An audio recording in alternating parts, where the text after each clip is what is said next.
If you've ever seen a family arguing over the last slice of pie, you already know the mood of this story.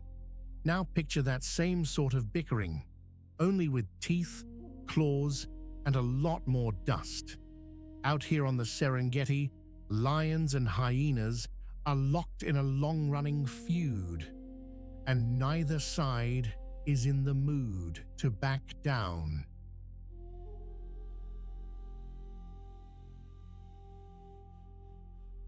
We'll follow a hunting pride of lions, a huge hyena clan, and the young animals caught right in the middle. There are births, fights, broken families, and hard lessons at every turn. It's a wild place, full of danger and grit, but also full of life. And if you love these big African landscapes as much as I do, say hello in the comments and tell me where you're watching from.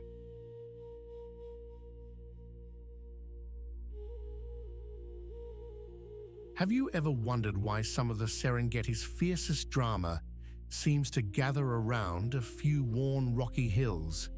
Out here, the granite rocks rise from the grass like old grey islands, warm in the sun and cool in the shade.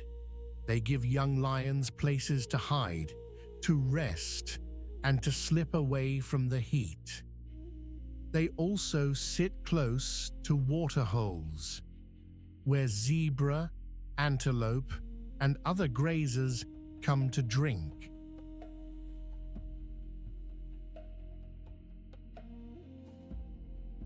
That makes this a busy place, full of opportunity and danger at the same time. The rocks echo with calls at night, with footsteps on stone, and with the quiet tension of animals that know they are never really alone. This is lion country, but it is also hyena country. And in the days ahead, both will fight hard for every meal.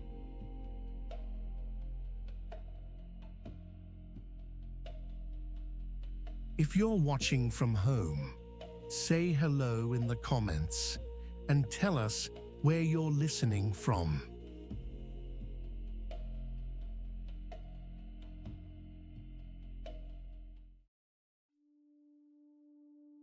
If you've ever watched a crowd at a fairground, shoulder to shoulder, noisy, pushy, and hard to ignore, then you already have some idea of what a hippo group can feel like. Only here, the crowd weighs several tons, and it's gathered right at the water's edge.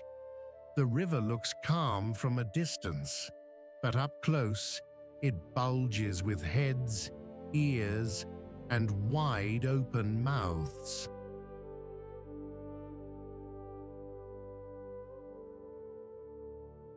Hippos spend their days half hidden in the water, and when the sun drops, they come alive on land.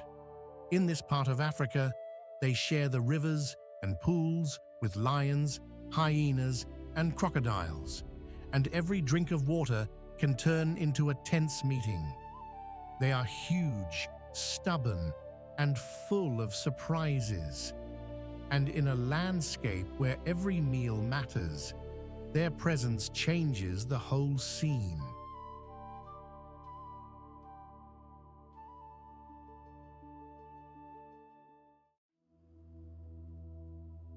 The strange thing is, the loudest life in this pride is often not the big male at all. It's the soft coughs between mothers and cubs, the little grunts at feeding time, the low rumble that says, "Stay close." Then, in the next breath, there's teeth, dust, and a sharp warning snap that sends everybody jumping.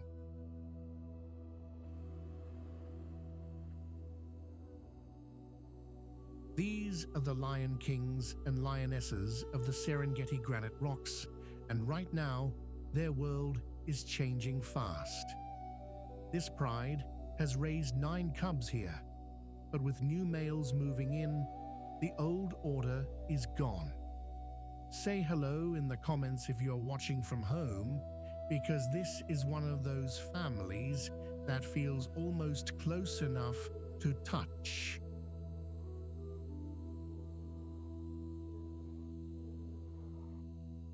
The lionesses hold the real strength of the pride, while the males come and go like storms, and out here, every day can bring a challenge.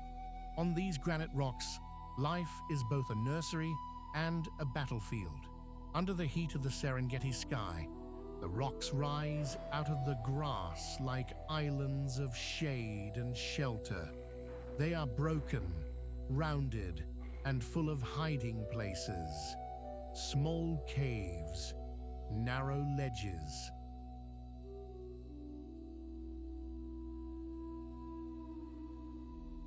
Tight corners where cubs can disappear in a blink. That makes this a good home for a pride with young ones to protect. Nearby, waterholes draw zebras, antelopes, and all the other animals that have to drink. And where prey gathers, lions will not be far behind. The adult lions here are built for power, but the lioness carries the main load. She is the one who hunts most often.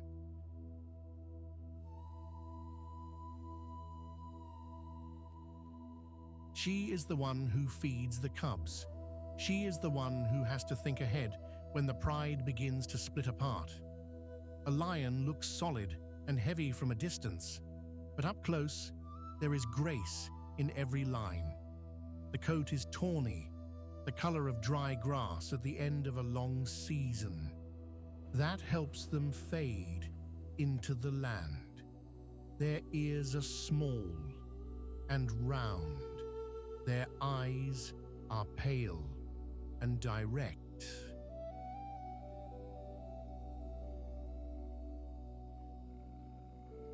Their faces are broad, with whiskers that catch the light. And then there is the mane on the males, dark, shaggy, and unforgettable. It makes a male lion look bigger than life, like he walked out of a storybook. But that look can fool you. The male may seem like the ruler, yet in this pride, his power is fragile.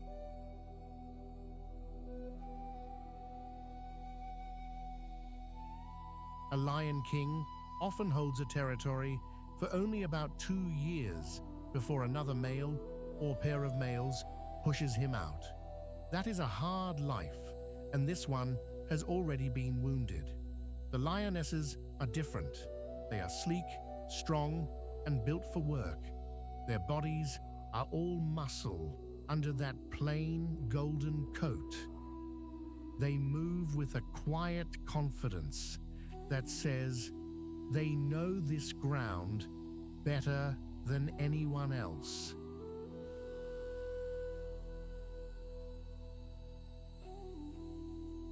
Their days are a mix of waiting, watching, and sudden bursts of action. In the cool hours, they lie low and save energy.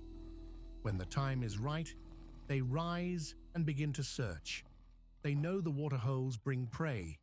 They know zebras are hard to bring down alone, especially in the open. But a lone lioness will still try if the chance looks right.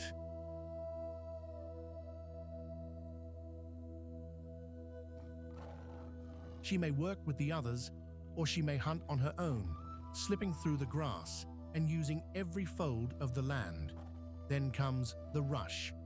A lion's attack is part patience, part speed, part brute force. First the stalk, then the run, then the grab. Nothing about it is casual. And when the hunt ends, there is no long pause to celebrate. Eat fast, guard the meat, watch the horizon.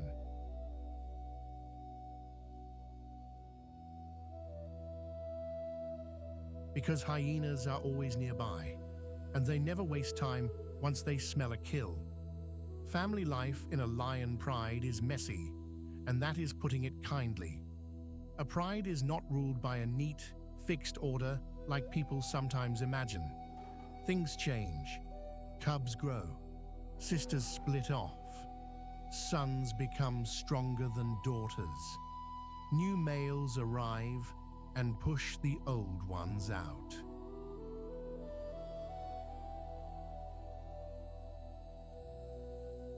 In this pride, 3 lionesses have raised 9 cubs, but the brothers are already making trouble. They are bigger than their sisters and grab more of the food. The sisters get pushed around. Scraps turn into arguments. Arguments turn into claw marks. And before long, the young lions who once played together are hurting each other for real.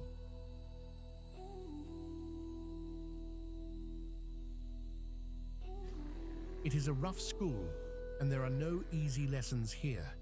The old male can no longer protect the young as he once did. He is wounded, and his time is nearly over.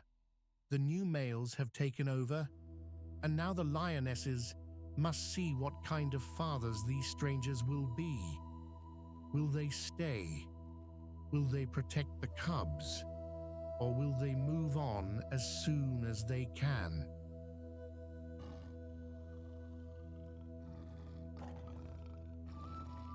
That uncertainty hangs over the whole pride.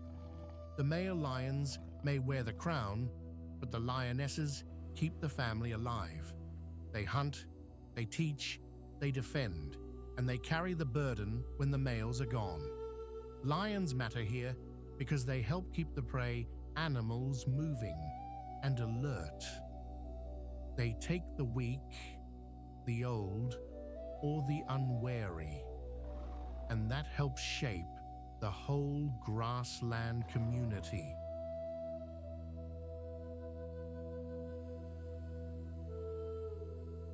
They also have to live with constant pressure from hyenas, which means every meal can turn into a contest. In a place like this, strength is not just about claws, it is about timing, teamwork, and knowing when to hold ground and when to step back. One warm evening, that knowledge will be tested. The sun drops low over the rocks, and the land begins to cool.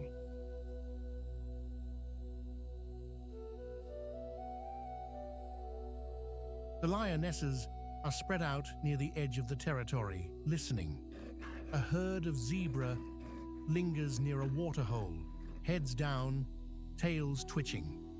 They seem calm, but nothing out here stays calm for long. One lioness starts to creep through the shadowed grass. Another circles wider, using the broken ground to stay hidden.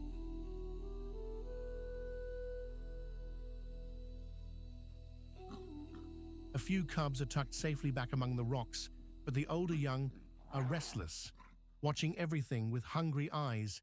Then the zebras startle. A head lifts, another. Dust flicks into the air. The lioness breaks cover, fast, low, silent at first.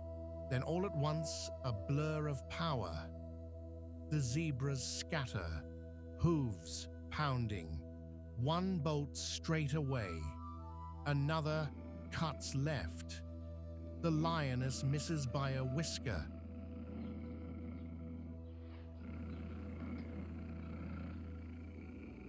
She keeps going anyway, because stopping now would waste the effort. Behind her, the pride's world is still full of danger. A hyena clan is out there somewhere, and if one of them catches the scent of blood, the night could change in a heartbeat. That is how life goes here. One moment of calm, one burst of speed. Then, the whole grassland leans in and holds its breath.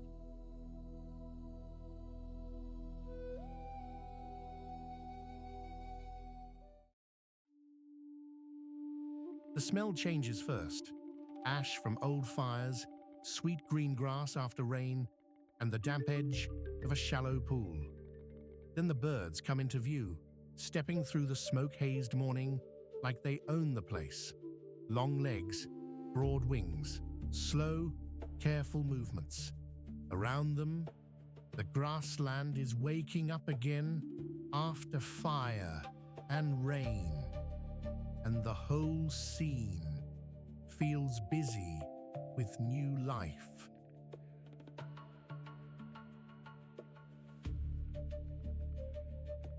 Here in the Mara grasslands, storks share the open country with lions, hyenas, zebras, topi, antelopes, and warthogs. In a season like this, nothing is ever standing still for long. And if you love watching wild places come back to life, say hello in the comments and tell us where you're watching from.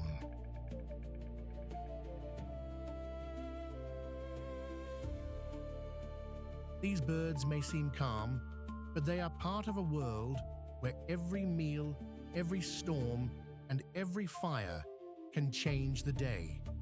White storks are big wading birds that often travel far across Africa, and in this burnt grassland, they have found a feast. They are not hunters in the usual sense. They are more like patient cleanup crew, arriving when the land has opened up food for them.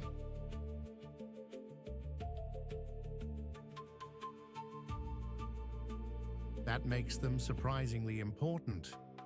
A stork's body is built for the open. It stands tall on thin red legs, almost like a pair of walking stilts. Its plumage is mostly white, clean, and bright against blackened earth, with black wing feathers that show when it lifts off.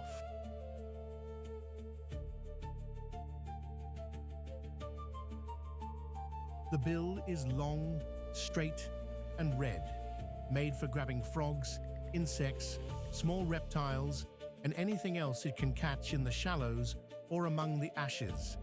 Up close, a stork has a neat, almost formal look, but there is nothing delicate about the life it leads.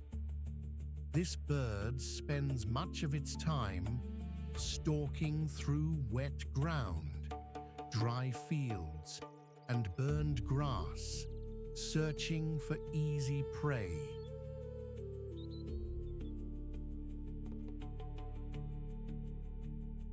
After a fire, the ground can be full of chance.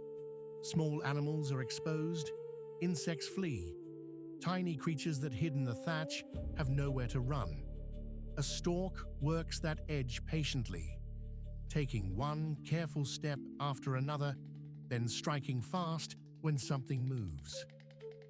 It will eat just about anything small enough to swallow, which is one reason it does so well in changing country.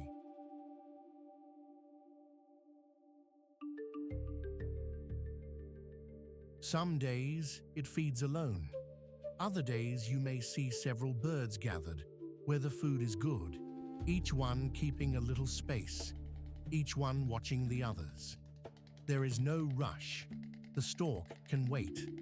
And in a landscape where the wind, fire, and rain keep rewriting the ground under everyone's feet, patience is a useful skill. You can almost feel that slow rhythm in the way it moves. No wasted motion.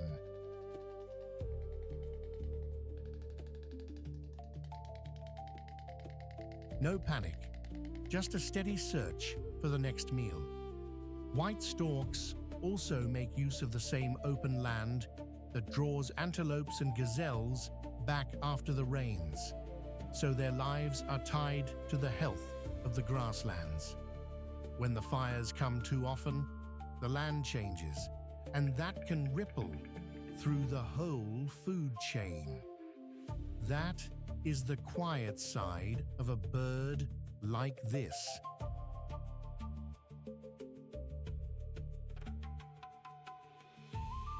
It may not roar like a lion or laugh like a hyena, but it tells you a lot about whether the country is still working. And when the evening light softens over the Mara, these birds seem to fit the place perfectly, tall, watchful, and calm on the surface, while the whole savannah shifts beneath them.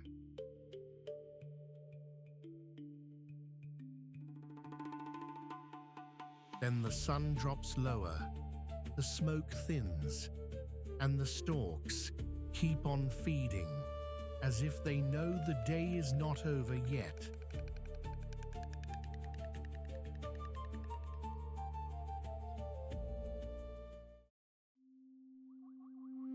Think about standing in a crowded train station for a moment. People packed shoulder to shoulder, heads turning, bodies shifting, all of them aware that danger could come from anywhere.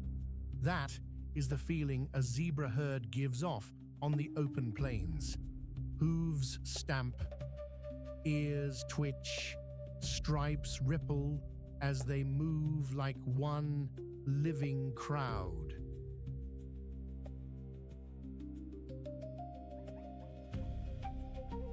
Here in the Serengeti, these animals are always on the lookout because lions and hyenas both keep a close eye on them.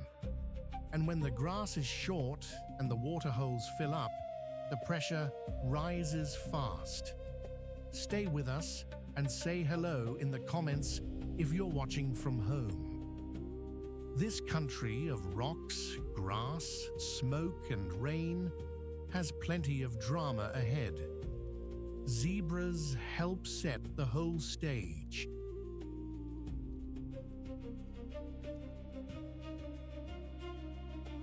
In the Serengeti, they live alongside lions, hyenas, impalas, topi, warthogs, and many other grazers, and every day can turn into a race for life. Stripe by stripe, they help shape the rhythm of the plains. Under the bright African light, a zebra is hard to mistake for anything else.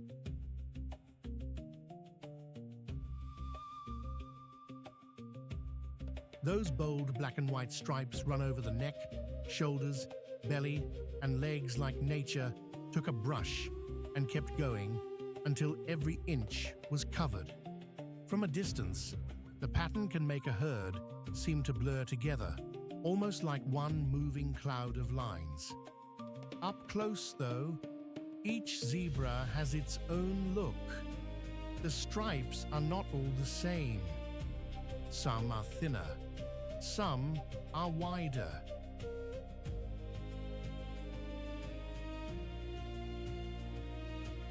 Some bend in different ways. It's a bit like having a face and a fingerprint all wrapped into one animal. Their bodies are sturdy and round, built for life on the move. Long faces, upright manes, strong legs made for fast bursts, and long walks across dry country. A zebra is not a delicate creature.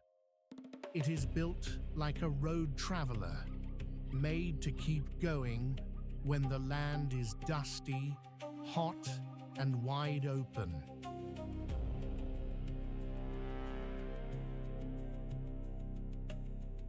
That striped coat is more than just handsome. It helps break up the shape of the herd when they are crowded close, making it harder for predators to single out one animal from the rest. And when a zebra lifts its head, those wide, dark eyes and sharp ears say the same thing every time: "I saw you first." Most of the day, zebras spend their time eating, walking, and watching.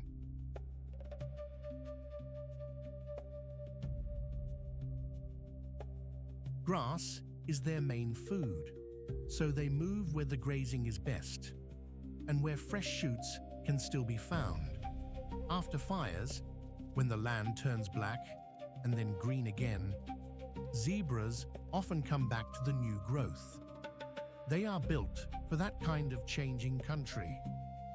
They can cover a lot of ground. and they know how to read the land. Where is the water? Where is the safest path? Where is the herd now?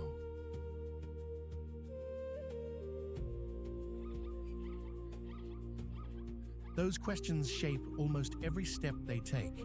They are also alert in a way that feels almost restless. Heads up, ears turning. A few bites of grass, then a pause. Another look around. They do not linger carelessly in one place for long, and for good reason. A lone zebra is in trouble. A herd has eyes everywhere.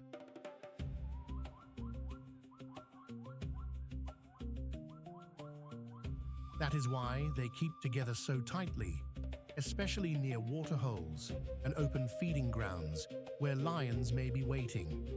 The young stay close to the grown animals. Mothers keep track of their foals with a mix of nudges, movement, and sharp sounds. Foals are born already able to stand and run, but they still depend on the herd for safety.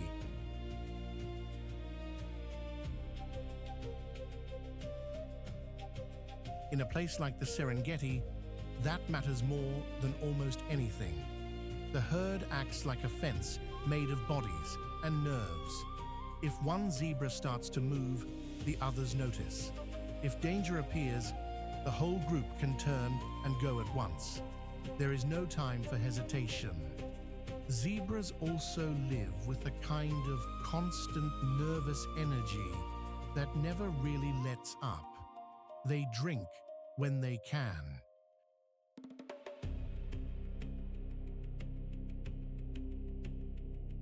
They graze while they can.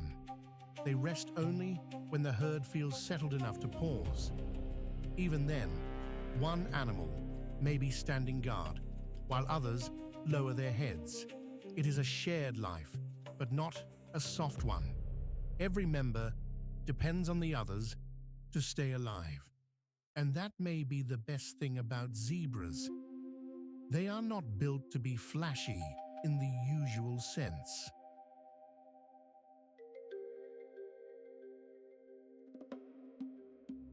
But their stripes, their caution, and their teamwork have made them some of the best survivors on these plains.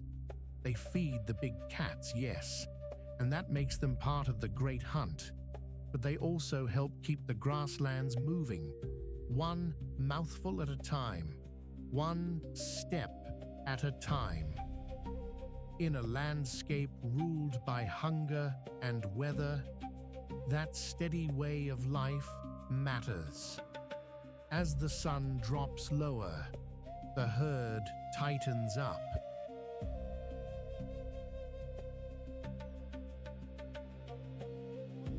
The ears turn, the heads rise. For a moment, everything goes still, as if the whole plain is holding its breath. Then, with a wave of movement, the zebras flow onward across the grass, striped shadows in the fading light. Near dusk, the plains begin to change. The air cools a little. The shadows stretch. A zebra herd is moving toward water when the first trouble starts.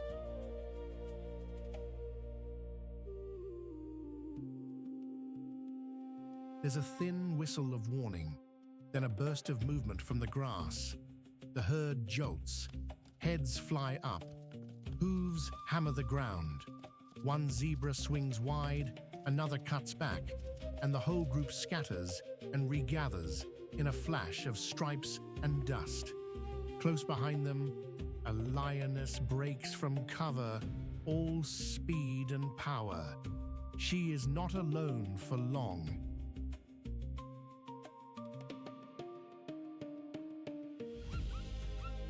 Nearby, hyenas have caught the same commotion and are already racing in to see if they can steal a chance. Everything is loud now, splashes at the edge of the water, snorts, sharp cries. The zebras do what they do best. They do not freeze. They wheel together, then push away from the danger, keeping the herd tight and the foals inside the circle. The lioness hesitates. The hyenas press closer.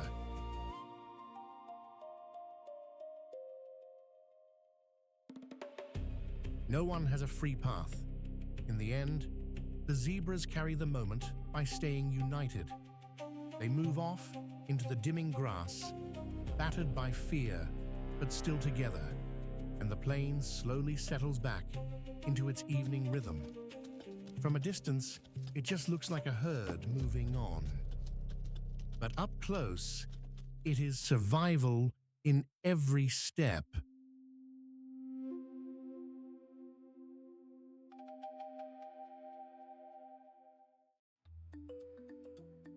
It's a strange sight at first. 1 minute, the carcass is almost gone. The next, the shoreline feels owned by low-slung shapes that seem to come out of the mud itself. Heavy tails slide through the water. Yellow eyes lift and settle. Then comes the sudden flash of teeth.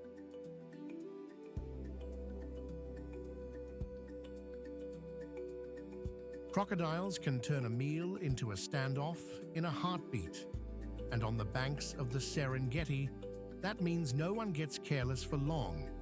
These river giants share the waterholes and pools with lions, hyenas, hippos, and all the thirsty animals that come down to drink. They are one more hard reality in a land where every mouthful matters.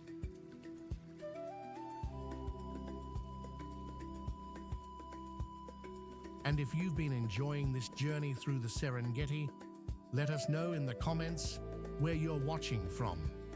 Crocodiles live in rivers, lakes, and marshes across much of Africa, including the waterways near these rocky territories.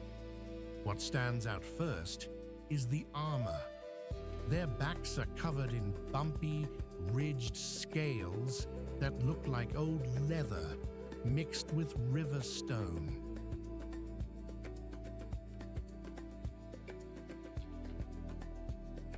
It's a body built for patience. The head is broad and low, with eyes and nostrils set high, so the animal can stay mostly hidden while still watching the world. That long tail is not just for show. It is the main engine, pushing through the water with slow power and sudden speed when needed. On land, they seem awkward at first, almost clumsy compared with the sleek glide they have in the water.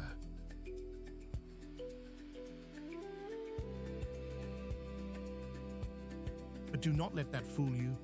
Up close, they look like living relics, ancient and hard to read, with jaws that can snap shut like a steel trap. Most of the day, a crocodile saves its energy. It may lie half in the water, half on the bank, with barely a ripple around it.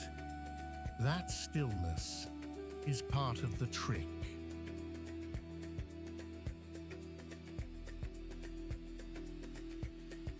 It waits for fish, birds, young mammals, and anything else that comes too close to the edge. When the sun is high, a crocodile often keeps to the shade of muddy banks or floats just below the surface, where only the eyes show. Then, when evening comes, it grows more active. The air cools. The animals come down to drink. That is when the water suddenly becomes dangerous.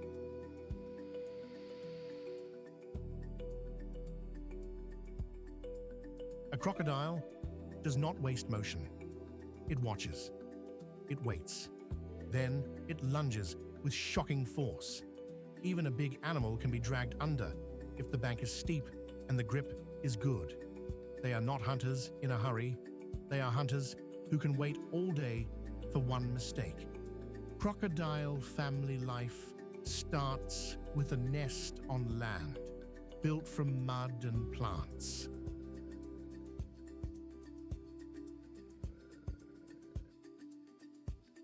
The mother guards it closely, and when the eggs are ready, she helps the hatchlings reach the water.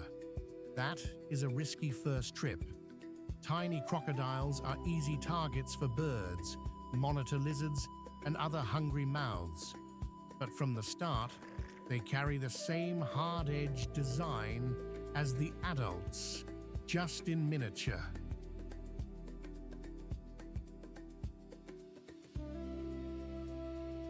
Young crocodiles stay close together for protection, and their mother will often stay near for a while, especially around the nursery area. They communicate in grunts, hisses, and splashes, and even a little one can make quite a noise. As they grow, the family bond loosens, and each crocodile begins to live more on its own. There is not much sharing here. Space, water, and food all matter.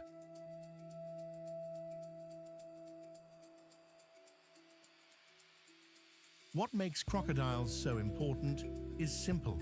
They help keep waterways healthy by taking weak, sick, or injured animals, and by cleaning up carcasses that would otherwise rot in the heat. They are also part of a bigger chain of life. Hippos, lions, hyenas, storks, and crocodiles all end up circling the same water in one form or another. In a place like this, the river is never just a river.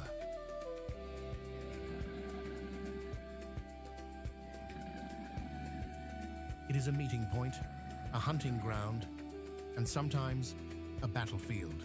And if humans pollute that water or take away the wetlands around it, the whole system feels it.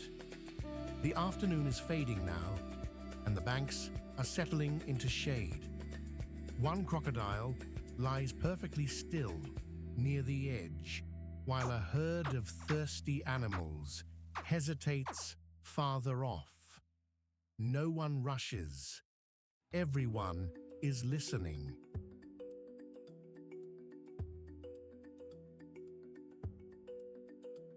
That is the real rhythm of this place. Ancient patience on one side, careful survival on the other.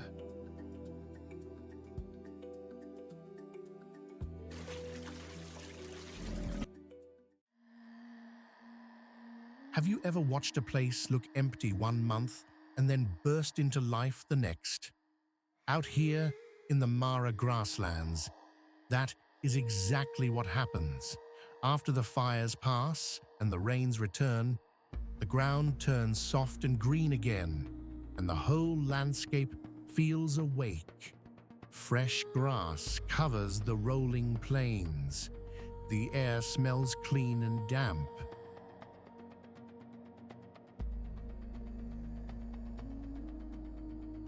Herds of antelope move back in. Topi gather in their meeting places, and zebras start feeding in the open once more. Even the lions and hyenas change their plans when this country wakes up. It is a wide, open place with room for fast chases, sudden danger, and long watches under the sun. And in a land like this, every step can mean a meal or a missed chance.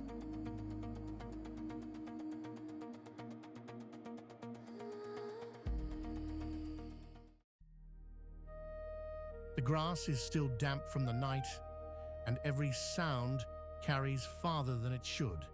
A cough from the brush, a soft snort, then a sudden burst of movement, all legs and dust and alarm. In this open country, one wrong step can turn a peaceful feeding spot into a stampede in a heartbeat.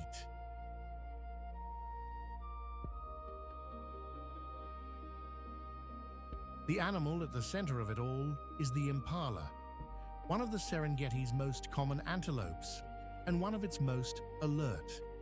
They live in big herds across the grasslands and rocky edges, always watching, always listening, always ready to jump. That springy body, Those sharp eyes and that habit of staying in groups help them survive where lions and hyenas are never far away.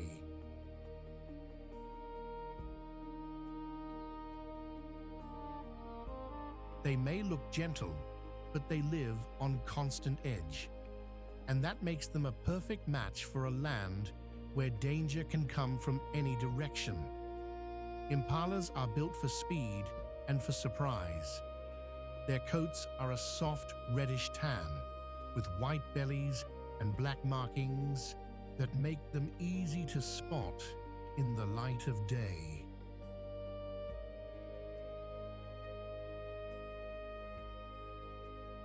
They have long faces, slender legs, and graceful curved horns on the males that can grow strong and heavy as they get older. But their real gift is movement. They can bound through the grass like a string pulled tight and suddenly released, clearing bushes and rough ground with ease. That springy leap is not just for show.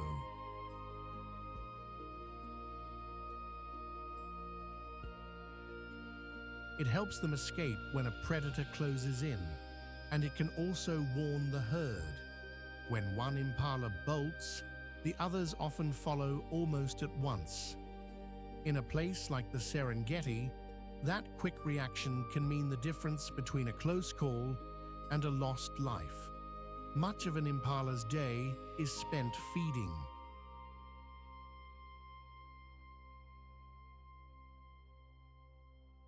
They graze on fresh grass when they can, but they also browse on leaves and shoots, especially when the land dries out. They prefer areas with a mix of open ground and cover because that lets them eat while still keeping an eye out for trouble. They are cautious animals, but not nervous in a silly way. Their caution is earned. Lions stalk them. Hyenas test them.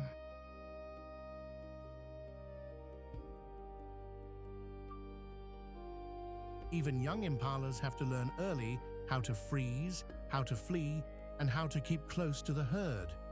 The group itself is a kind of shield.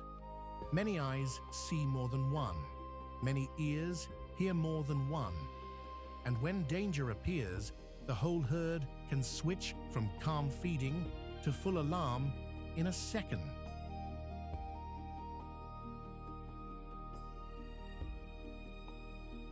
The females often live in groups with their young, while males may hold small territories during the breeding season and try to keep rivals away.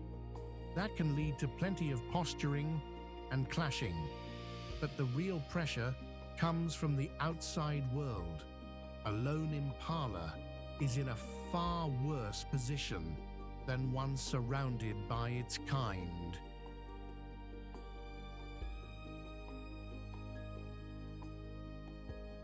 Mothers do their best to hide newborn calves in the grass at first, returning often to nurse them.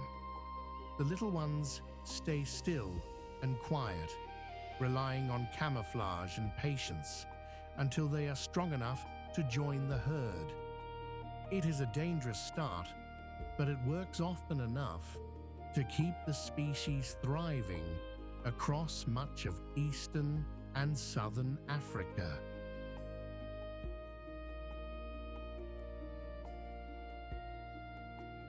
Impalas matter because they sit right in the middle of the food chain. They turn grass and leaves into meat for the great hunters, and they help move energy across the savannah. They are common, yes, but common does not mean unimportant. Without animals like impalas, the lions would have less to hunt, the hyenas would have less to scavenge, and the whole rhythm of the grassland would shift.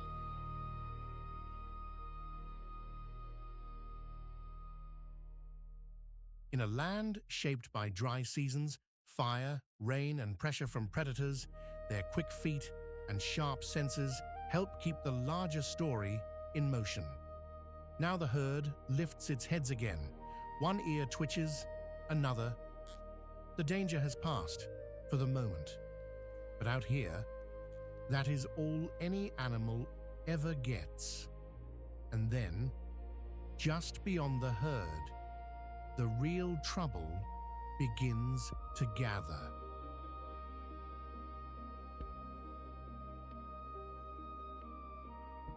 The sun is dropping low, and the plains are turning gold. A small group of impalas is feeding near the edge of the grass, heads down, tails still. Then one flicks its ears and stiffens. Another follows. The warning spreads through the herd like a spark through dry straw. In the distance, a lioness is moving low through the brush. Not fast, not yet. She stops when they stop.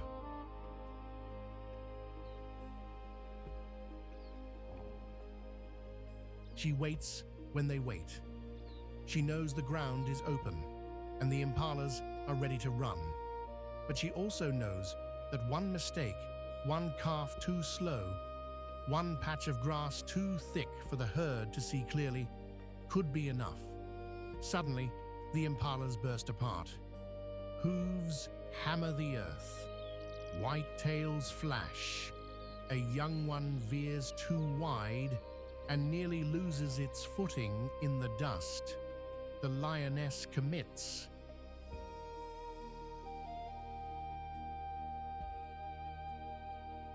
She launches forward, muscles tight, shoulders rolling.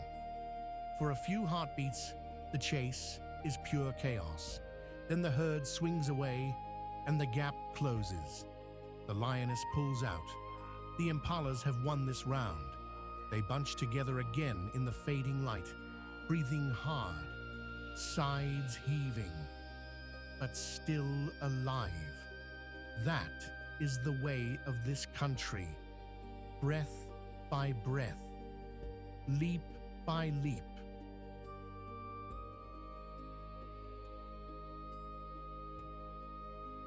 Survival is never casual here, and that is what makes every quiet moment feel like a gift.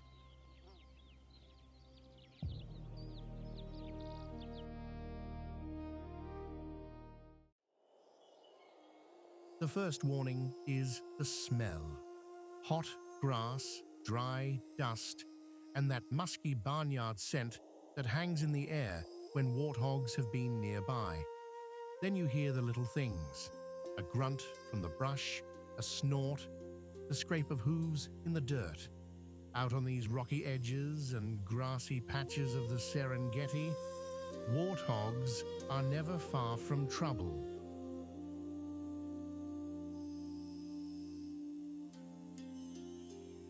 They are not the biggest animals here, and they do not act like they have anything to prove.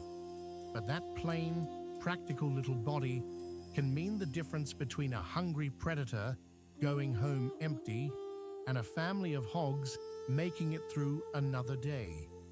These animals live in the same country as lions, hyenas, and crocs, and every one of those neighbors has an opinion about them.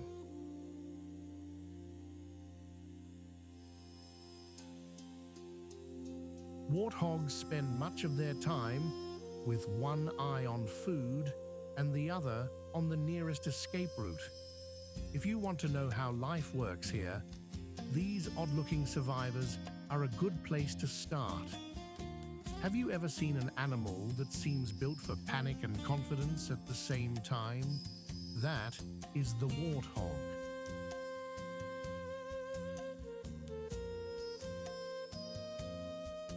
They live across much of sub-Saharan Africa, including the Serengeti, and they are famous for their stubborn toughness, their sharp tusks, and their habit of backing into danger rather than running from it.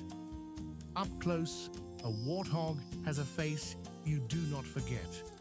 The head is large and broad, with a blunt snout that looks almost too heavy for the body.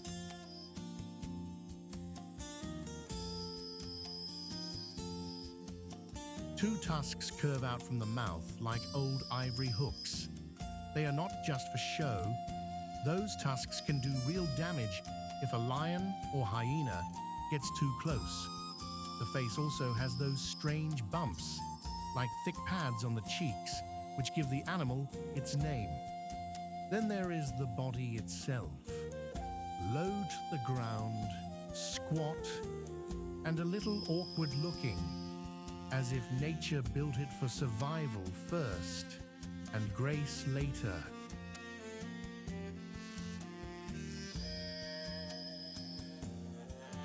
A warthog's coat is sparse and bristly, with a tough, patchy look that fits the dusty plains. And when it runs, that bare little tail shoots straight up like a flagpole, a comical sight that somehow makes perfect sense. It is not trying to look elegant, it is trying to get away. Warthogs also have a habit of kneeling down on their front legs to graze, which gives them a funny, lopsided look.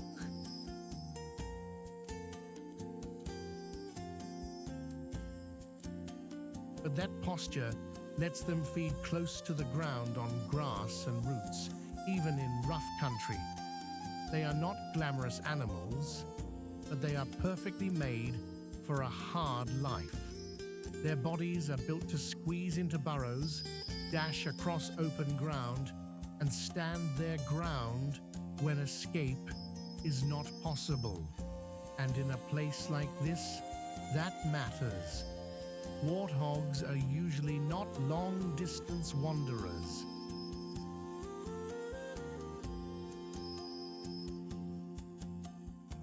They stick close to places with shelter, especially burrows they can use for safety. In the heat of the day, they may rest near one of these holes, then move out to feed when the light softens. They graze on grasses and also dig for roots and other plant matter. In the dry season, they know how to make do with what is left.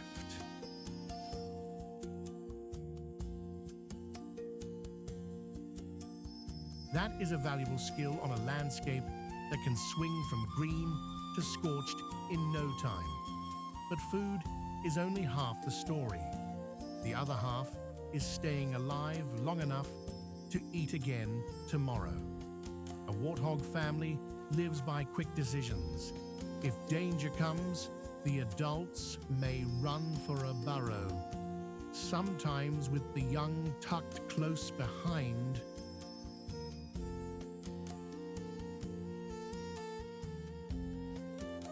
And if the hole is too small, or if the family is caught in the wrong place, then every second counts. Lions know this, so do hyenas. Both are willing to test the hog's defenses, especially when food is scarce. An adult warthog can outrun a lioness in a long chase, and that is no small thing. But speed alone is not enough in tall grass or near a burrow.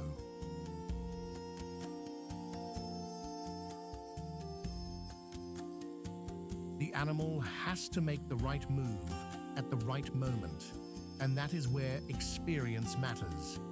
A mother warthog can be fierce when she needs to be. She is not looking for a fight, but she will face one if her young are threatened. Those little ones stay close, and they learn early that the world is full of teeth. Warthogs also live in a world where shared shelters can bring trouble.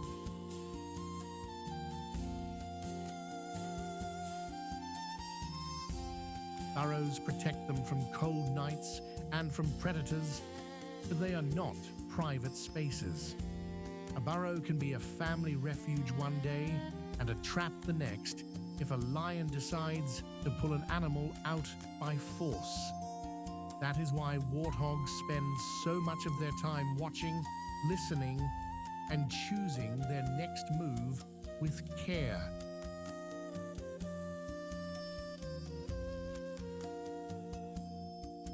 They are not the fastest animals here, and they are not the smartest in the storybook sense, but they are alert, stubborn, and hard to surprise twice. That kind of caution has helped them survive alongside some of Africa's most dangerous neighbors, and they matter more than they might seem at first glance. Warthogs are part of the daily work of the savannah.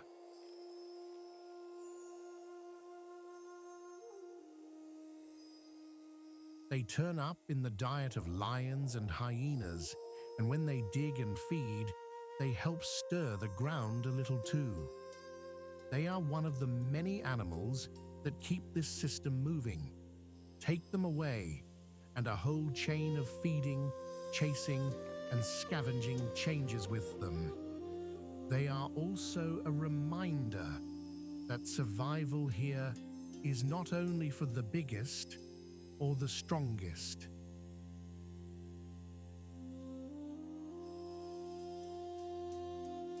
It is for the animals that know where to hide, when to freeze, and when to bolt. Late in the day, when the light turns gold and the wind drops, the real drama begins near one of those burrows. A lioness is already there, half hidden in the grass, her body low and still. She has spotted a warthog close to the entrance, and she knows she cannot rush it blindly.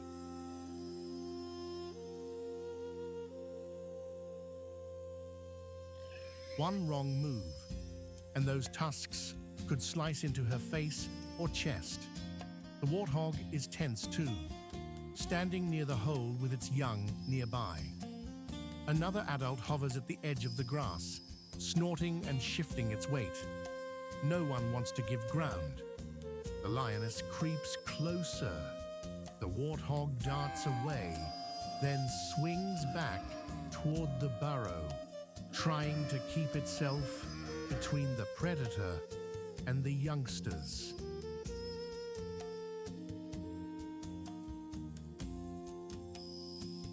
Then the chase breaks loose.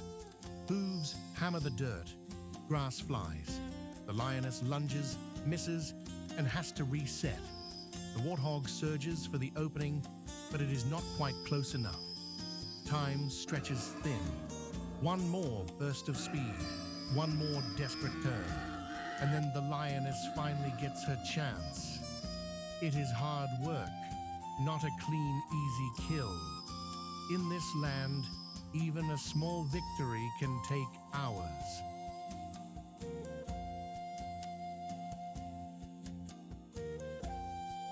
When it is over, the savannah grows quiet again, and the burrow sits there in the fading light, reminding us that every meal here comes with a story.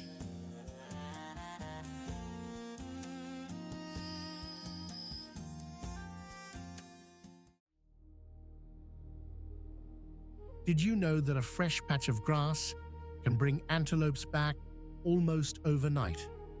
After the fire has passed and the first green shoots begin to push through the ash, the whole savannah seems to breathe again. Little by little, hoofbeats return, heads lift, ears twitch, and suddenly the open land is alive with grazing animals once more.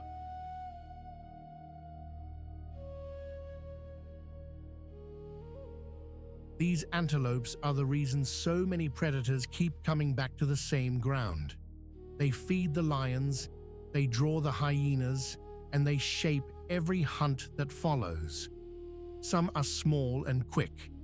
Others are bigger, bolder, and built for speed over open country. Out here, every step matters. Every glance matters too. If you want, say hello in the comments and tell us where you're watching from.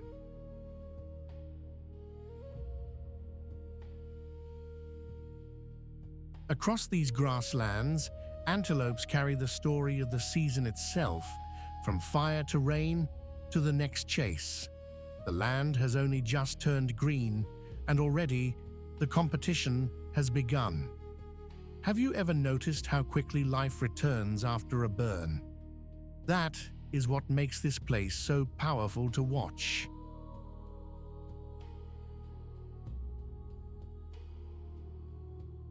Antelopes are a family of hoofed grazers and browsers spread across the Serengeti and the wider Mara region, and they come in all shapes and sizes. Some have sleek bodies made for sprinting. Others carry twisted horns like polished wood. Their coats can blend into grass so well that a whole group seems to appear out of nowhere.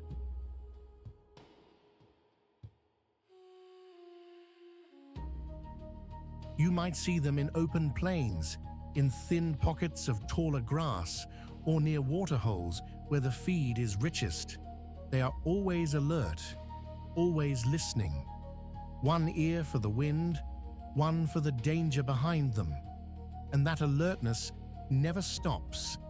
These animals spend much of their day moving between feeding spots, choosing the best grass, and keeping close enough together to spot trouble early.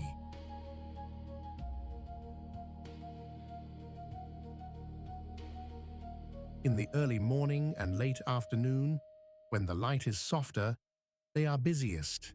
They graze with their heads low, then lift them in quick bursts to scan the horizon. It looks peaceful from far away, but it is a life of constant caution. A rustle in the grass can send the nearest animals springing away in a flash. Some antelopes rely on speed alone.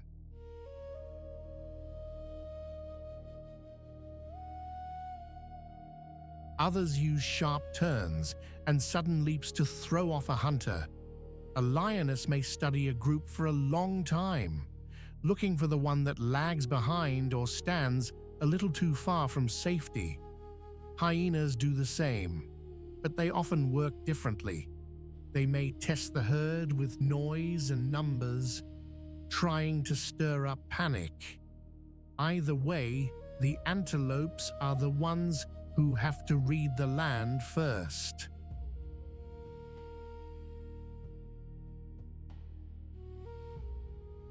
They are not just grazing machines. They are careful survivors, built for a world where lunch can be one bad mistake away. Their family life can be just as interesting. Many antelopes gather in herds, sometimes small, sometimes large, and that gives them a better chance to spot lions and hyenas before it is too late. Safety is stronger in numbers.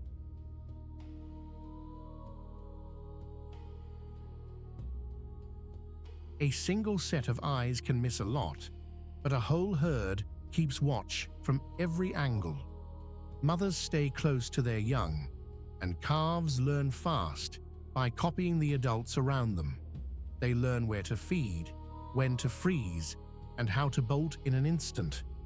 Some males defend patches of ground during the breeding season, trying to impress females and chase off rivals.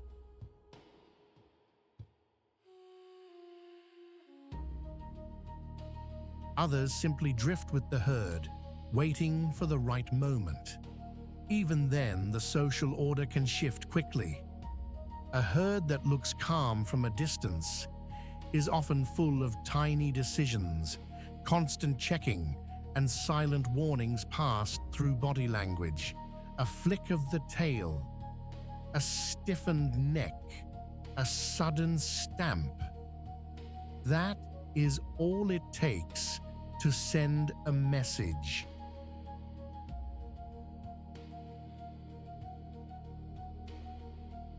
Antelopes matter because they tie the whole food web together. They turn grass into meat for lions and hyenas. They keep predators moving.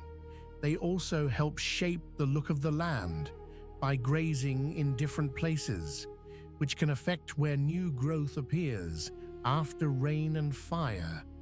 But they are under pressure too.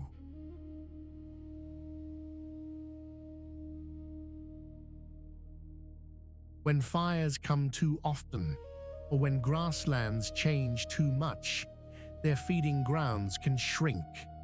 Protecting these open spaces matters, because when antelopes thrive, so does everything that depends on them. And then comes the moment that reminds you why all this watchfulness exists.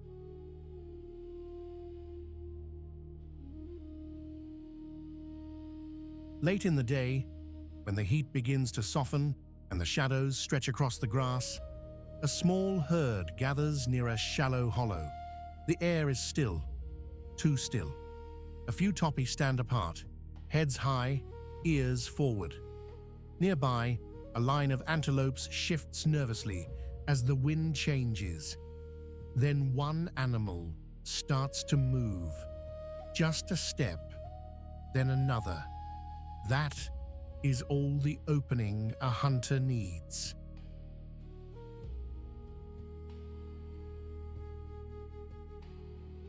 Out in the fading light, a lioness slips forward through the grass, low and patient.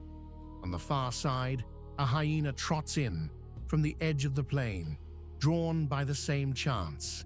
The antelopes break at once, hooves drum the ground. Dust jumps up in little bursts. Some race straight ahead. Others veer hard left, then right, trying to shake the pursuers.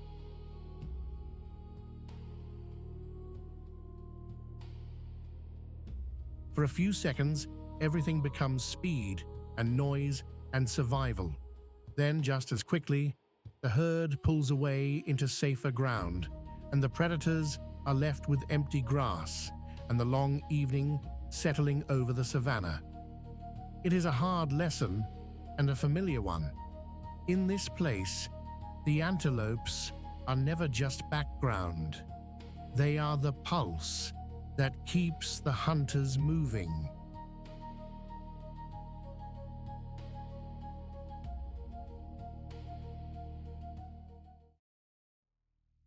If you've ever watched a family argue over the last slice of pie, you already know the basic idea here. But in this clan, the women are the ones calling the shots, and they do it with far more teeth. Out on the open savannah near the rocky valley, the hyena females keep the whole group steady, day after day, year after year.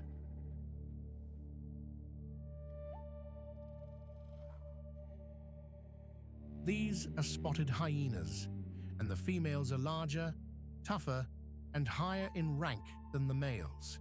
They live close to the clan's home area, and they pass their status on through the family line. That alone makes them stand out. While lion prides can come apart and change hands in a hurry, a hyena clan can stay together for decades.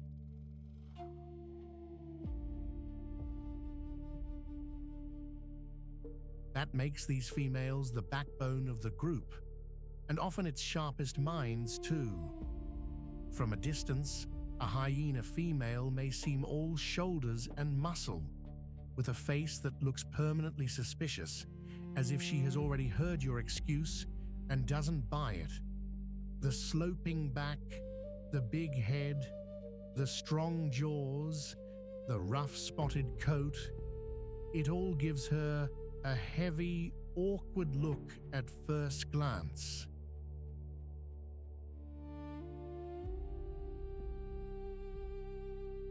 But spend a little time watching her, and that first impression falls apart. She moves with purpose. Every step says she knows exactly where she is going. Her front legs are longer than her back legs, which gives her that odd downhill shape, like a chair that has been tipped forward. It makes her look clumsy, only until she starts moving at speed. Then, she is all business.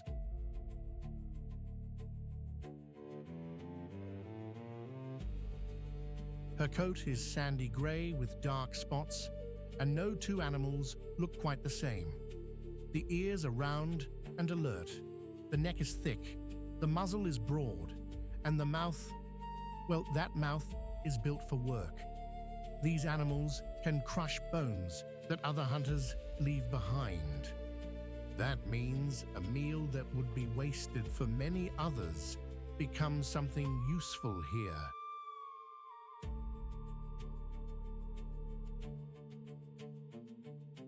The females also have a way of carrying themselves that fits their rank. They do not rush around needlessly. They size things up. They hold their ground. And when they gather in a group, you can feel the confidence in them. They are not pretty in the soft, graceful way a leopard might be. They are built like survivors. And that is exactly what they are.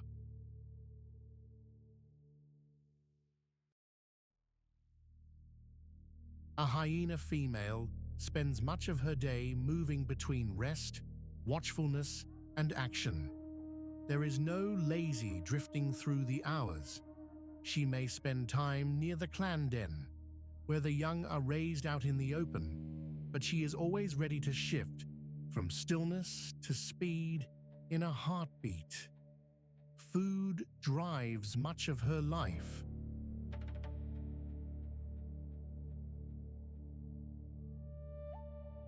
Hyenas will eat fresh kills, but they are also skilled at finding carrion, and they will not waste a chance to feed.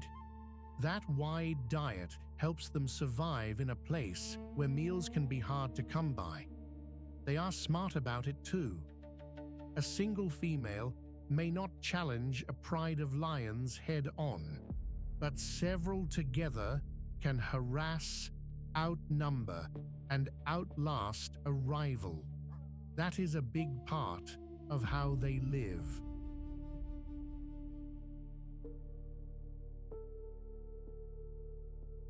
Their strength is not just in muscle, it is in numbers, timing, and nerve.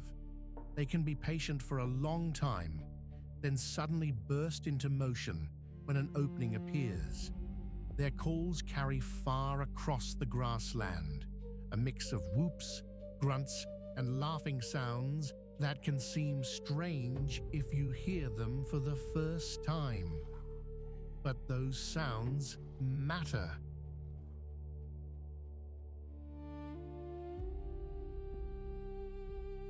They help keep the clan in touch, especially when members are spread out over a wide area. Family life among hyena females is where things get even more interesting. This is a world built on rank, and the females are the center of it. Daughters inherit their mother's status, and that gives the clan a structure that can last for generations.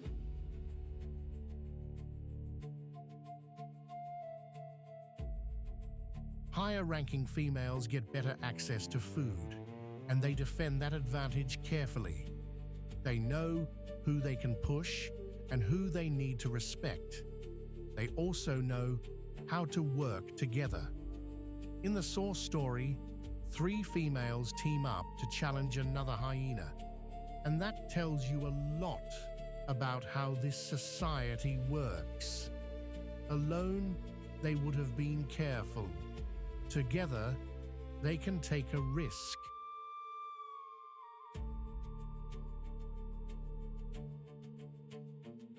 That kind of alliance can change the order of things without a full fight tearing the clan apart. Mothers raise their young in the open savannah, and the cubs are not hidden away for long. Life is exposed here. Nothing is soft about it. The young learn quickly, and the females around them keep a close watch. Even at the den, there is constant movement, noise, and checking in.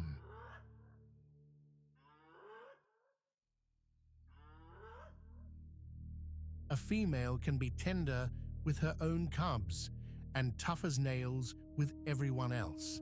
That mix is part of what makes the clan hold together. Why do these females matter so much? Because they are the glue. They keep the clan stable.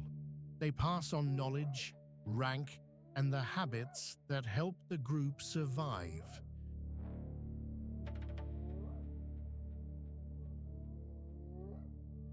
In a land where lions may lose a pride, where fires can change the grass, and where food can vanish fast, that kind of steady leadership matters.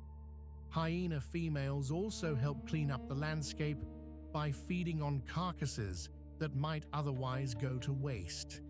And though people often think of hyenas as messy scavengers, the truth is they are also skilled hunters in their own right.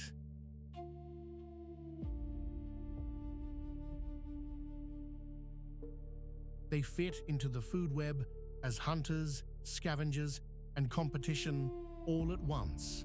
That makes them one of the most important animals on these plains. One evening, when the light is slipping low and the air is starting to cool, the clan feels the whole mood of the valley change. The lion pride nearby is uneasy.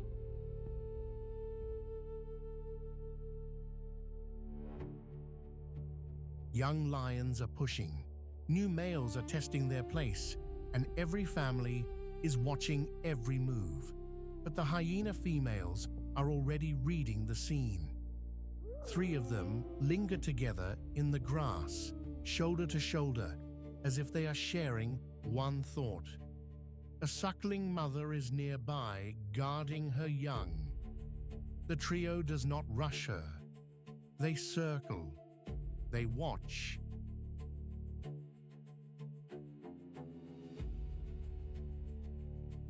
Then they move in, all at once, bold because they are together. The mother snaps and turns, but she is outnumbered. The 3 females press closer, then closer still, and the tension rises like heat off the ground. A louder call cuts across the dark. More clan members answer. That changes everything. The group swells. One more female joining, then another.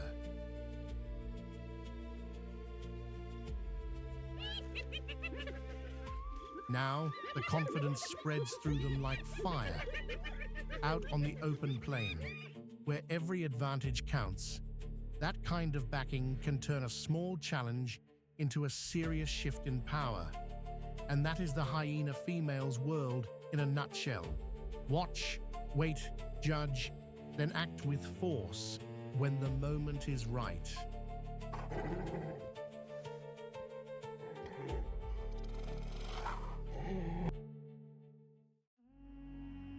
If a tank could get up and walk, it might look a little like a buffalo. Heavy, broad, and built like it means business from the first step. Out here on the open grasslands, a buffalo can seem slow at first glance, but that would be a mistake. These animals live in large herds across the Serengeti and the Mara, and they are one of the toughest meals a lion can ever try to bring down.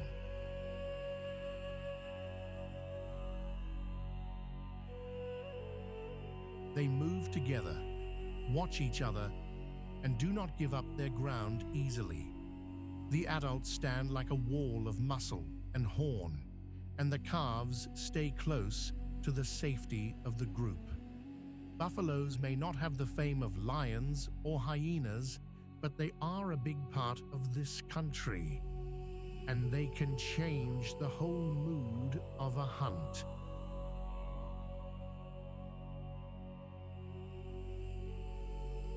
Keep your eyes on them, because when buffaloes gather, the whole grassland feels different.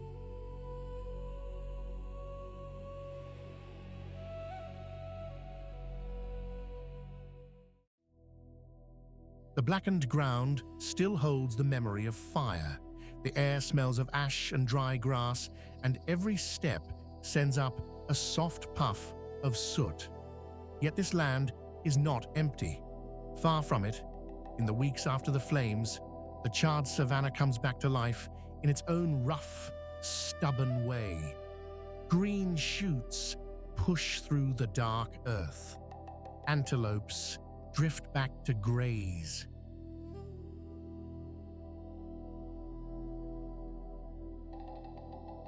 Lions and hyenas begin to circle again, each looking for an opening.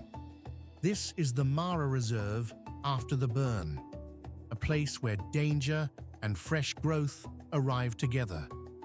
The wide-open plains can feel harsh and raw, but they also bring food, movement, and new chances for hunters and their rivals. Stay with us, and you'll see how quickly this burned landscape becomes a stage for survival.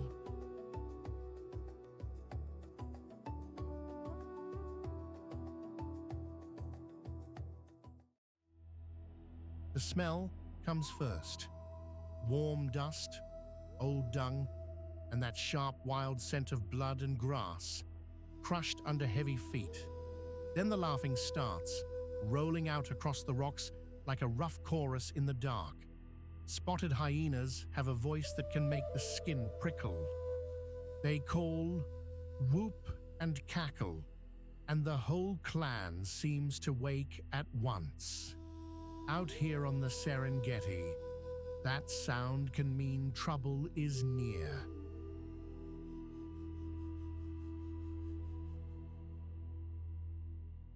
These are the animals the lions never quite get away from. They know the same waterholes, the same prey, the same hiding places. And when the night is right, both sides move in the same direction. If you've ever watched a backyard full of noisy relatives all talking at once, you already have a small idea of a hyena clan.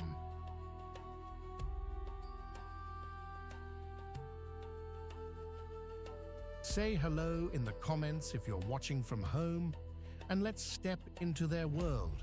Spotted hyenas live in big clans across much of Africa, and here around the Rocky Valley, they rule by numbers, nerves, and teamwork.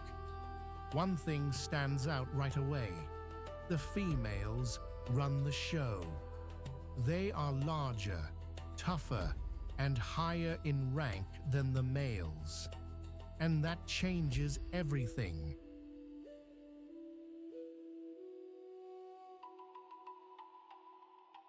At first glance, a spotted hyena can seem a little odd. The back slopes downward, like the front and back halves were built by different hands.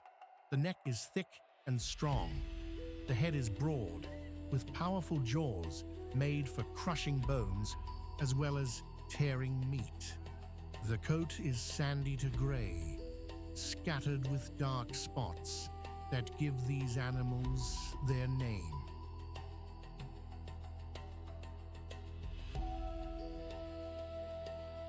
Those spots are not neat little dots like paint on a quilt.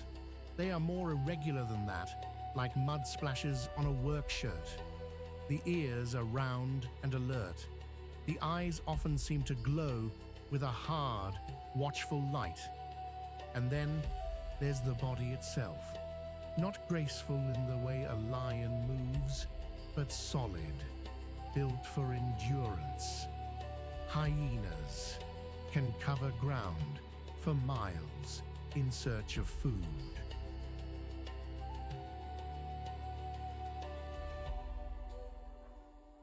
Their legs may look a little awkward compared with a cat's, but they get the job done. And once they gather together, that odd-looking shape starts to make perfect sense. This is an animal built for long nights, long roads, and long chances. The clan's life is tied to the open savannah, but they also keep close to rocky hideouts and family gathering places near the valley.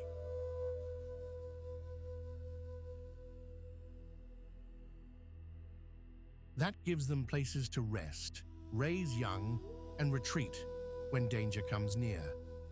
They are most active at dawn and dusk, and often well into the night. While the lions may rely on sudden bursts of speed and a quick finish, hyenas are patient. They can track, wait, and then press in hard when the chance arrives.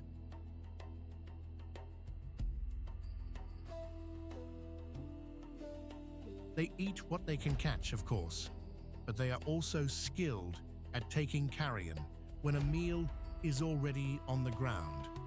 Nothing goes to waste for long when hyenas are nearby, and when prey is scarce, they keep searching. A hyena's day is really a search for the next opportunity. Sometimes that means following the smell of a fresh kill.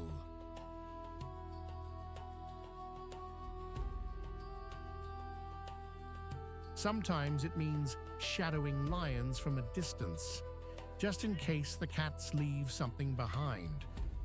Sometimes it means testing the edges of a hunt and seeing who blinks first. They are not shy about risk when the clan is large enough to back them up. One hyena alone may hesitate. 10 together are a different story.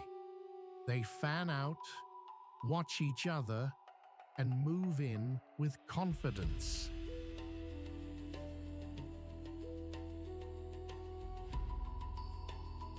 That is part of what makes them such successful hunters and scavengers both. In this landscape, food can be hard to find, and a hyena never wants to miss a chance. The family side of hyena life is just as striking. These animals live in a strict order, and that order can hold a clan together for many years.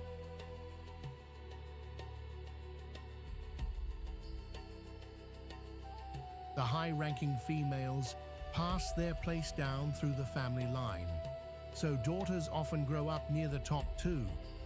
That stability matters. It means a clan can stay strong, organized, and ready for the next challenge. Males, on the other hand, usually join from outside and start near the bottom. They have to earn their place the hard way.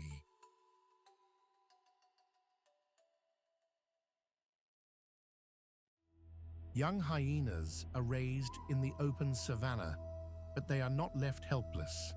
Mothers and older females help shape the clan's future, and cubs grow up learning who to respect, who to avoid, and when to push.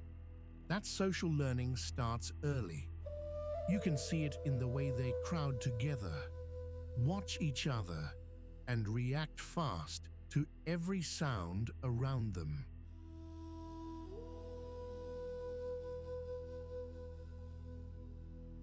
One of the most important things about spotted hyenas is how much they matter to the land itself. They clean up carcasses that might otherwise linger in the heat. They help keep the wild places from filling with waste. They also keep pressure on prey animals, which helps shape how zebras, antelopes, and other grazers move across the plain.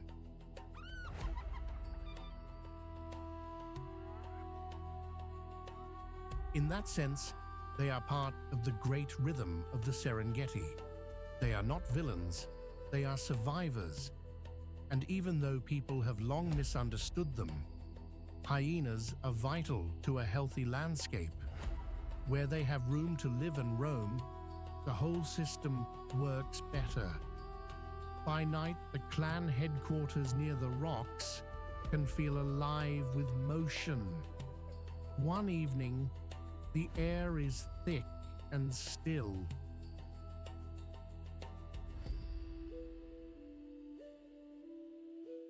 Then a low sound spreads through the grass. A few hyenas are on the move, and others answer. A hunting chance is in the air. At a waterhole nearby, zebras crowd together, sides touching, ears flicking in every direction. They are tense, but for the moment, they keep drinking. Then the first alarm comes from the dark. A hyena has picked up a scent, and more clan members are already closing in.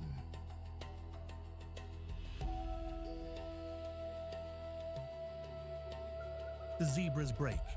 Hooves strike the ground. Dust lifts in a pale cloud. A lioness, half hidden in the shadows, makes her own move from another angle. For a few breathless seconds, the whole plain seems to tighten. One side wants the kill, the other wants to keep it. The hyenas surge forward, bold now that others have joined. The zebras scatter toward the open.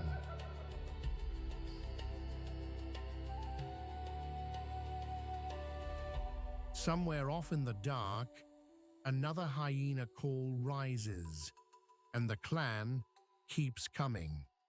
That is the life here. Noisy, risky, and always shared with rivals. In the end, the laughing carries on into the night, and the rocks hold it all.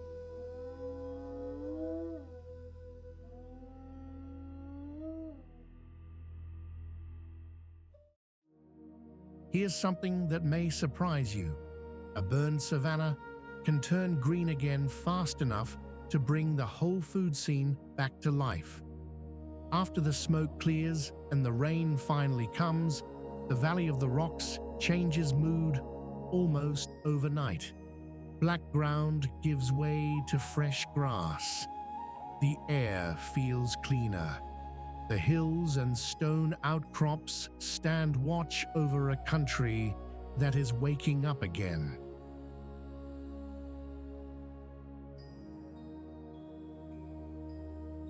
This is one of the lion's favorite strongholds, with rocky hideouts for cubs and wide open land nearby for hunting. Waterholes draw in zebras, antelope, and other grazers, and that means the hunters keep coming too. Lions, hyenas, and all the animals they shadow are tied to this place, waiting for the next chance to eat, move, or defend what's theirs.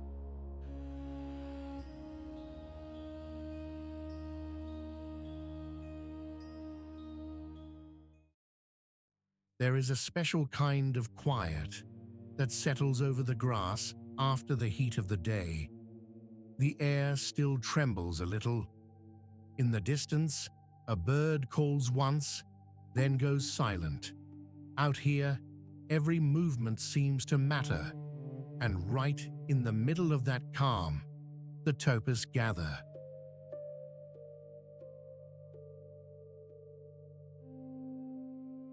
They stand like they belong to the land itself, half shadow, half sunlight, watching, listening, waiting for the next threat to show itself. Topers live in the Serengeti and nearby grasslands, and they know these open places better than most. They are one of the animals that keep this wide country alive with movement, even when the land looks still.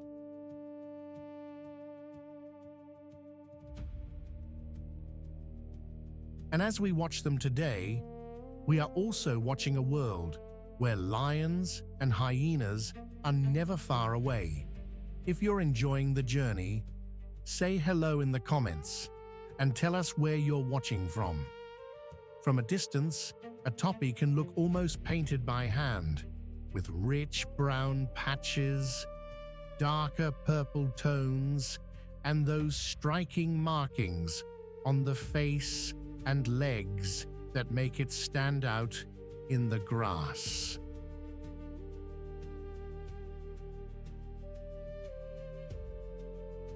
The body is sleek and built for running, with long legs made for open country. It's not a bulky animal.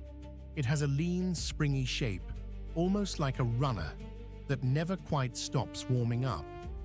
The head is narrow, the ears alert, and the eyes always seem to be taking in more than they let on. That look matters. In a place like this, paying attention can save your life.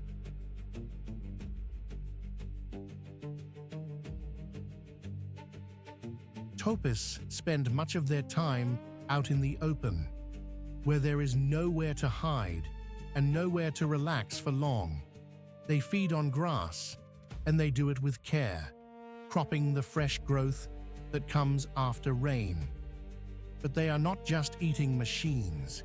They are constantly checking the wind, the shape of the horizon, and the body language of the herd.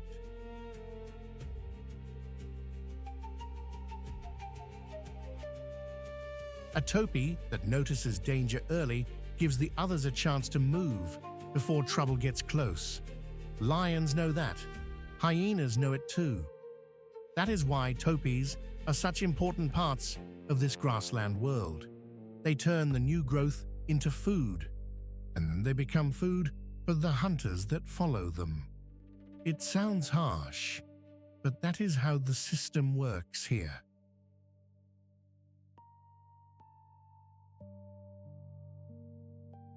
One life feeds another, and nothing is ever wasted for long. Topis also have a life built around numbers. They gather in groups, sometimes in large concentrations where the grass is good and the space is open. The bulls can be territorial, holding small patches and trying to impress females, much like singers trying to own the best corner of a crowded dance floor.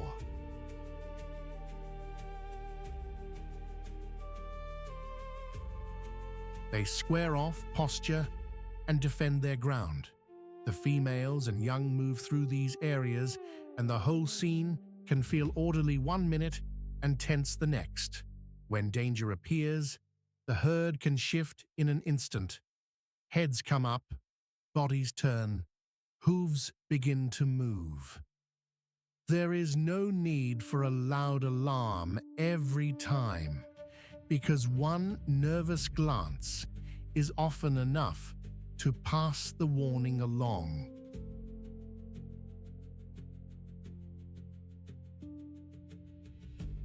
New calves stay close to their mothers, and the adults keep the young inside the group where they are safer. Still, life here is full of risk. A topi cannot rely on hiding. It has to trust speed, watchfulness, and the protection of the herd.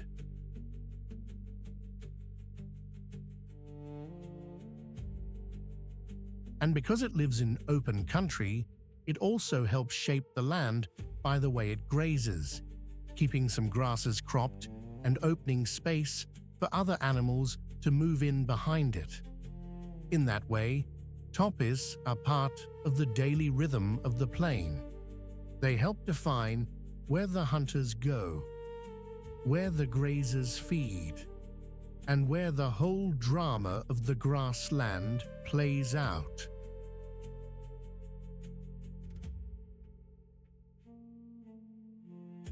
Then comes the moment the whole herd has been waiting for. The light is fading. The grass has gone silver at the tips. A few topis stand chest deep in the evening hush, chewing slowly, almost careless, but not quite. One lifts its head, another follows. A shape has moved out there in the dark line of the grass. At first, it is only a hint. Then the tension spreads. The herd tightens. Hooves shift.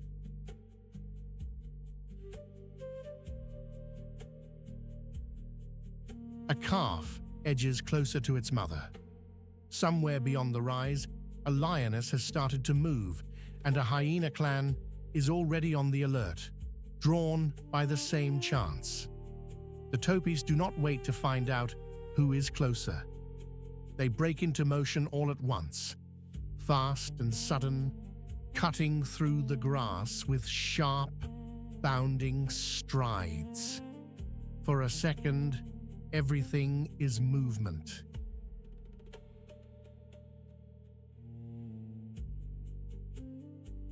Then the night takes over again, and the plain falls quiet, as if nothing happened at all. But the memory of that flash of danger stays in the air. It reminds us that even in the calmest places, the wild is always listening.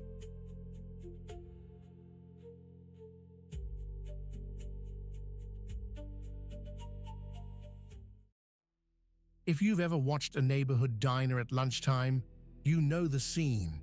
Everyone wants a seat, nobody wants to wait, and the whole place hums with restless energy. A waterhole can feel just like that. In the dry season, it is where the plains come together. Zebra arrive first in noisy groups. Antelopes slip in more quietly. Warthogs trot up on short legs, always alert.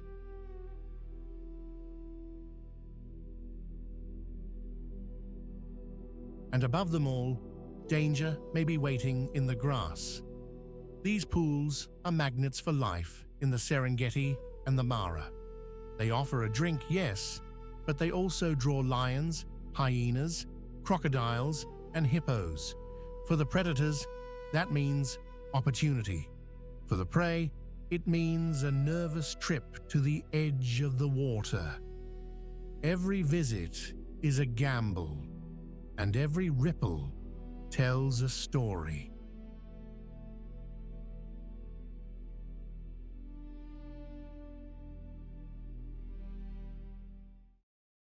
Have you ever wondered what happens when two of Africa's fiercest hunters arrive at the same meal at the same time? The air is thick with dust and tension now. The sun is dropping low, and the ground around the kill is alive with movement. One moment, there is feeding.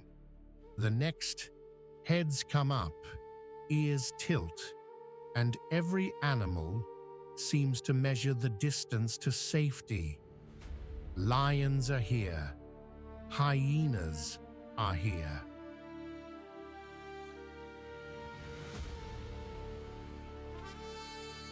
And neither side is in the mood to give way. The kill is not just food.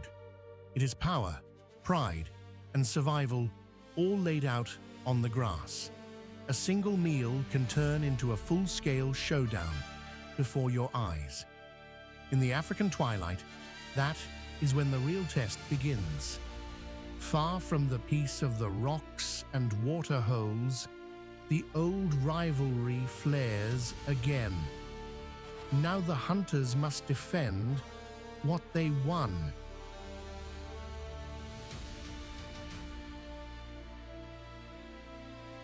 And the hyenas are already closing in. And just like that, the dust begins to settle. The roar has faded, the hyenas have pulled back, and the lions are left with what they fought so hard to keep. Out here, nothing stays settled for long. A pride can split apart. A clan can grow bold. New males can come in, and old ones can vanish into the grass.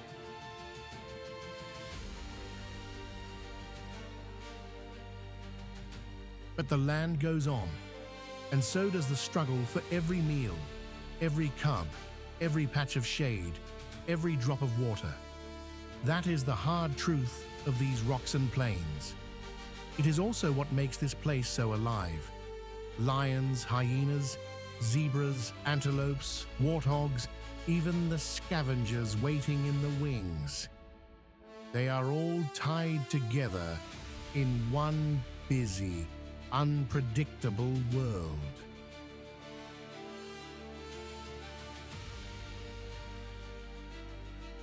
And people matter here too, with the choices we make about land, fire, and protection. If you enjoyed this journey, please like, subscribe, share it with a friend, and leave a comment telling us where you're watching from.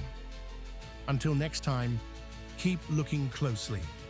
The wild always has another story waiting.